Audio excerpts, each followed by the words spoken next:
mais cheio de tudo que qualquer ser humano possa sonhar em ter.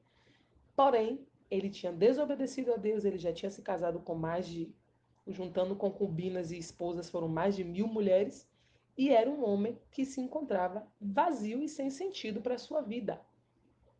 Porque ele tinha desobedecido a Deus, ele tinha se afastado da presença de Deus, como Deus havia avisado a ele que aconteceria, e mais, a arrogância de Salomão, que a arrogância a gente pode casar com vaidade, a arrogância de Salomão, porque vinham reis de todas as regiões consultar a sabedoria de Salomão.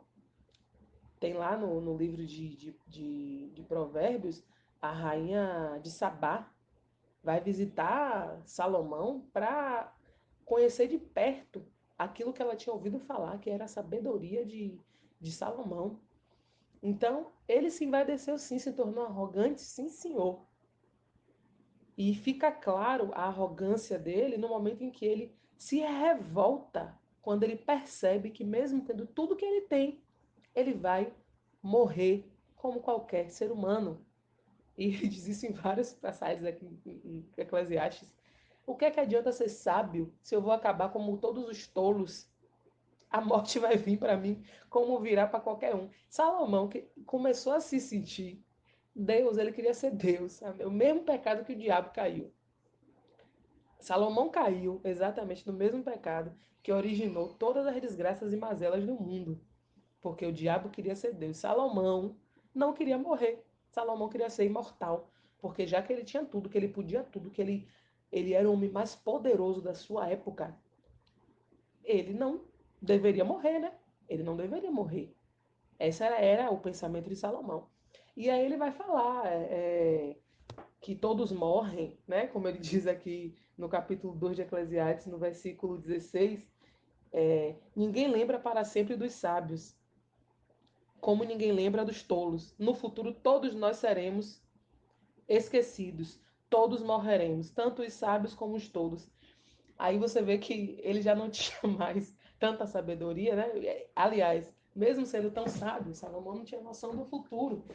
Ele jamais imaginaria que mais de, não sei, Salomão é antes de Jesus, talvez 3.000 anos, não sei, mais de 2.000 anos com certeza, o seu nome é citado até hoje como exemplo, que ele não deveria ser exemplo, mas como exemplo de sabedoria. Então você vê que aqui ele é mais uma prova da sua humanidade, que sem Deus ele não era absolutamente nada.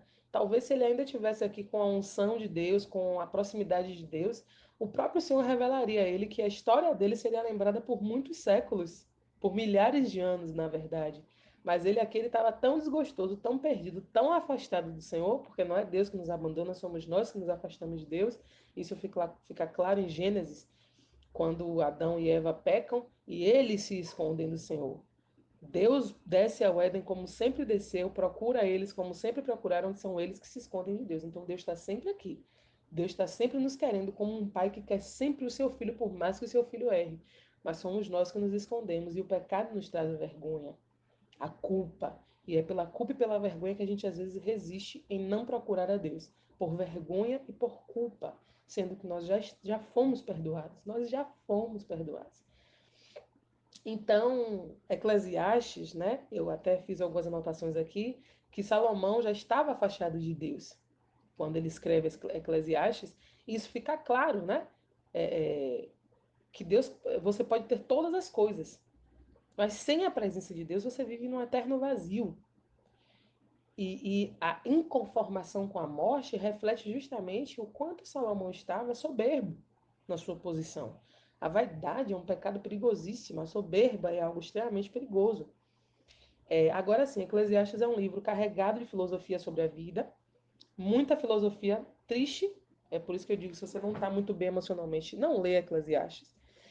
E aí tem aquela passagem uma escritura excepcional, ele realmente era um homem muito inteligente, e ele faz uma análise sobre o tempo que é magnífica, que é aquele texto do há tempo para todas as coisas debaixo do céu, há tempo para plantar e colher, tempo para... que é no capítulo 3 de Eclesiastes. É lindo esse texto, realmente esse texto em Eclesiastes eu preciso dizer que é lindo. Aliás, toda a escrita dele é muito linda, é carregada de filosofia, de verbos bem colocados. Eles escreviam realmente de forma muito linda. Porém, o sentimento é de vazio, de tristeza. É como se ele tivesse entediado. Alguém que já viu tudo, experimentou tudo, viveu tudo, bebeu, comeu, transou, pecou, fez festa, teve tudo, construiu templo, construiu um palácio, coisas grandiosas, acho que tinha ouro até pelo teto. E aí chegou ao fim e fez, e agora tem mais o que para eu fazer? O que é que eu posso fazer mais? Eu sou finito. Eu sou finito. Eu não sou infinito. O infinito é Deus. E isso gera em Salomão essa sequência de tristezas e vazio. Então, o que é que eu quero dizer com tudo isso? Davi foi um rei que honrou a Deus e serviu a Deus até o fim da sua vida. Não à toa o Senhor declara que eis Davi, filho de Jessé, homem segundo o meu coração. Encontrei Davi. Veja só, não é eis, é encontrei. Deus estava procurando. Quem encontra é porque estava procurando. Encontrei Davi, filho de Jessé, homem segundo o meu coração. É o que diz as Escrituras. Então, Davi também errou, cometeu erros, a Bíblia não nega, não deixa de citar isso. Porém, é como eu disse, tudo que na Bíblia tem um propósito. A Bíblia deixa claro que Davi cometeu todos os erros, mas se rasgou o pé do Senhor. O Davi, quando comete o pecado com Batseba, e é o responsável pelo assassinato do marido de Batseba, porque ele queria casar com Batseba, o Senhor, Davi recebe a punição, o filho que Batseba esperava acaba vindo a óbito, e Davi, quando o profeta vai dizer a ele que ele estava se escondendo do Senhor, mas Deus havia visto o que ele tinha feito, e Deus não estava nem um pouco contente com o que ele fez e tal. E Davi se descabela. Davi se rasga aos pés do Senhor. Davi vai para o templo, fica sem comer, fica orando, pedindo a Deus que. Davi não pediu que não perdesse suas riquezas, não. Davi pediu a Deus que não se afaste de mim. Senhor, não se afaste de mim. Davi tinha plena convicção de quem era o Deus a quem ele servia e de que tudo o que ele tinha não valia nada se o Senhor não tivesse com ele. Davi sim tinha sabedoria milenar. Eu costumo dizer que não é que Davi era corajoso. Ah, Davi era corajoso. Davi não era corajoso. Davi tinha fé. Davi acreditava em Deus sobre todas as coisas. A coragem de Davi, na verdade, vem da sua grande fé, porque quando você sabe quem é o Deus a quem você serve, você não tem medo. Então, Davi não teve medo para enfrentar Golias, Davi nunca teve medo de enfrentar exército nenhum. Pelo contrário, Davi era afrontoso, como ele disse a Saul: quem é esse filisteu pagão para desafiar o exército do Senhor? Davi não admitia isso. Então, o amor de Davi a Deus, o temor de Davi a Deus, foi o que fez dele, para mim, para o entendimento que o Espírito Santo me traz, é que Davi foi o homem, o rei mais sábio, porque até o fim da sua vida serviu a Deus. E você nunca vai ver em escritura nenhuma de Davi blasfemar contra Deus, renegar a Deus, dizer, ó Senhor, por que fez isso? Não. Meu Deus, eu errei. Se o Senhor está fazendo isso, eu mereço, Pai. Eu errei, mas não se afasta de mim. Não se afasta de mim. Isso é sabedoria. Salomão não. Salomão, como um menino mimado, não lutou por nada que teve, teve tudo o que quis e o que não deveria, cometeu erros, não se arrependeu, porque em lugar nenhum aqui nas escrituras você vê Salomão se arrependendo e pedir perdão a Deus, ele não se arrepende. No final da sua vida, eu creio que Eclesiastes foi um período já de final de vida, porque ele está com medo da morte, é óbvio. Ele ainda assim não se arrepende, não pede perdão, fica, se torna resmungão, reclamão e revoltado porque ele não seria eterno. Então, isso para mim é sinônimo de falta de sabedoria. Então, a sabedoria continuou repousando sobre Salomão, porque a forma como ele escreve é de alguém extremamente inteligente. Porém, quando você sai do seu propósito, o dom continua sobre você, porque são irrevogáveis, como eu disse no início. Mas quando você sai do seu propósito, perde o sentido. Você não perde o dom, mas o dom perde o sentido, quando você se desvia, perde a beleza, perde o porquê, perde o para quê, então fica tudo sem sentido. Eclesiastes é uma declaração de que tudo em Salomão perdeu sentido.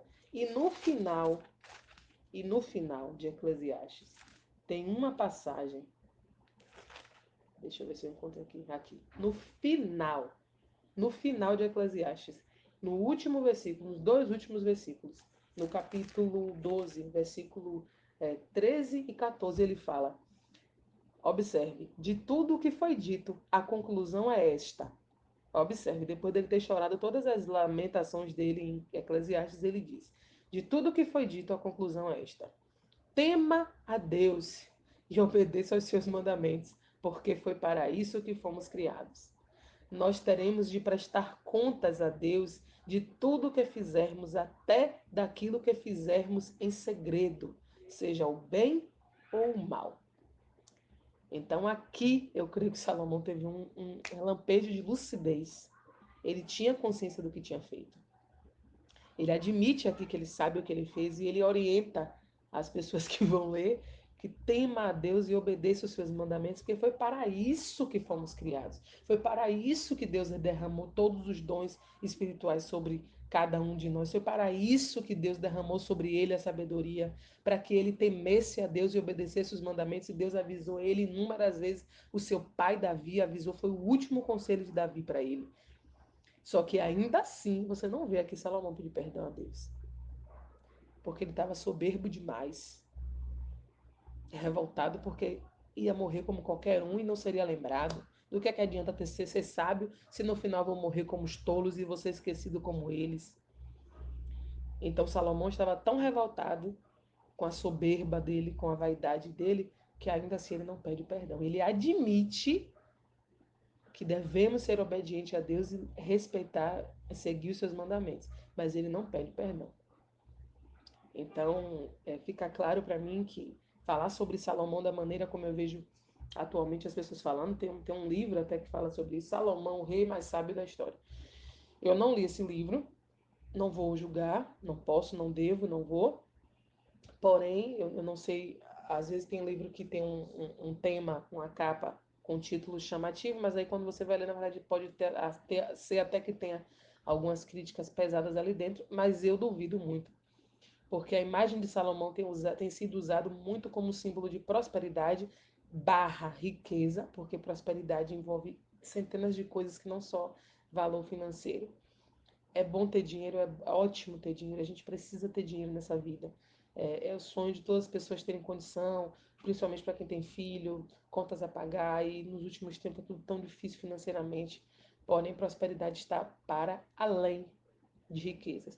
E Salomão, para mim, não é sinônimo. Eu reconheço o dom que Deus repousou sobre ele, eu reconheço o dom de Deus repousado sobre a vida de Salomão. Mas eu não reconheço Salomão como referência de sabedoria. Para mim, referência de sabedoria foi Davi, fiel a Deus e temente a ele até o fim da sua vida, consciente de que, sem Deus, tudo se tornaria vazio e sem futuro, que é pior ainda, que é a esperança de vida eterna no reino de Deus. Então, eu tenho essas análises sobre Salomão, sobre Davi. O Espírito Santo me traz muitas revelações e orientações em relação a isso. E eu estou aqui para cumprir o meu chamado, que é dividir esse conhecimento. Até o próximo vídeo. Espero que vocês tenham gostado.